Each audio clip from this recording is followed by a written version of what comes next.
Would you say that's accurate, or? It's crazy like that? Get a beer. Yeah, big time. Come on, look how nice and conservative you all are. So you can't be that bad. Nonetheless, you know, I'm here because I am excitedly introducing to you a sound that I've been able to create. It was an idea that was near NAMM, who recorded my entire album along with me at my studio, Oven Studios in New York City. Oven Studios is like my pride and joy because it's a place that you can really go, and it's my safe haven. So it's a place where I can really go and let loose and be myself and creatively express myself. I love it, you know.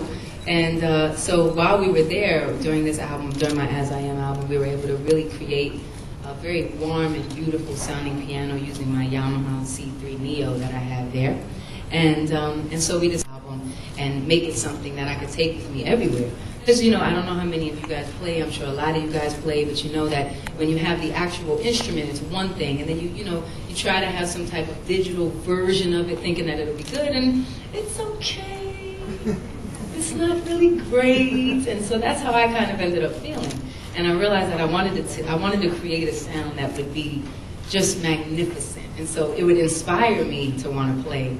And so it was really an exciting journey. Like I said, we did it all in my studio at Oven in New York, and we created the sound, myself, my engineer, NAMM, as well as the director of Scarby, Thomas Scarby, who I'm sure many of you know. He's a brilliant individual, and one of the reasons why we thought it was such a great idea for us to all collaborate was because Scarby does one of my favorite Rhodes sounds. He does the Scarby Rhodes, and I love how that Rhodes sounds. And once again, you play a real Rhodes, and you play a replica of a Rhodes, and you find that it doesn't match up. But in this case, I loved how his Rhodes sounds. So we all got together, and we really took a lot of time and did this amazing, amazing sound. So it's myself, it's Scarby, it's NAMM, my engineer. It was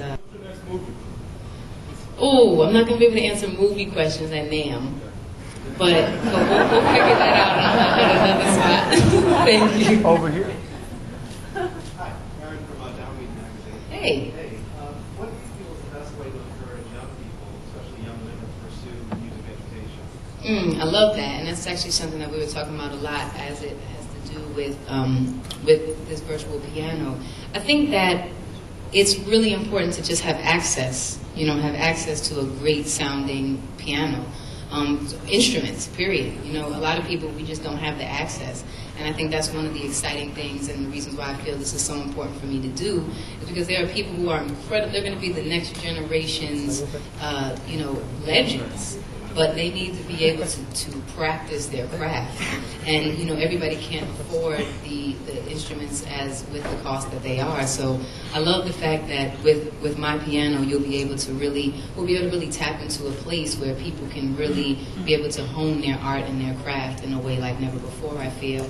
And I think that, just the love of it itself is the best way to continue to hone it. Just to not stop your search for how to become greater and better, work harder, and just become the best version of yourself. So that would be my words. Thank you. Hi. Hello. How are you? Good, how are you? Great. I wanted to know, when you write a song, like what comes first? Do you come up with a melody, or you come up with a lyric that you hear, or you see something that inspires you? It's always different. It's definitely always different. It's never...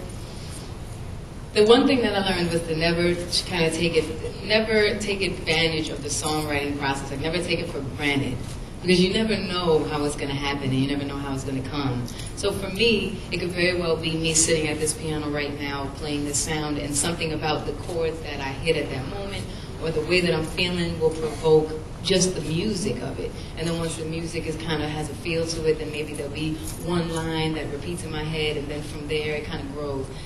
Sometimes it's me just walking down the street, and there's like someone speaking to someone else, and they say a line, and I'm like, oh my gosh, I understand that. And from that line, then I kind of write a chorus idea, and from that, then I go to the piano. So it kind of happens in a lot of different ways. Something has to spark it, though. Something has to inspire it. Some form of life, something leads me to write it. But I never know how it's going to happen, I swear. Every time I sit down to write an album or start to do music, I'm like, how do I do this? No idea. And then it's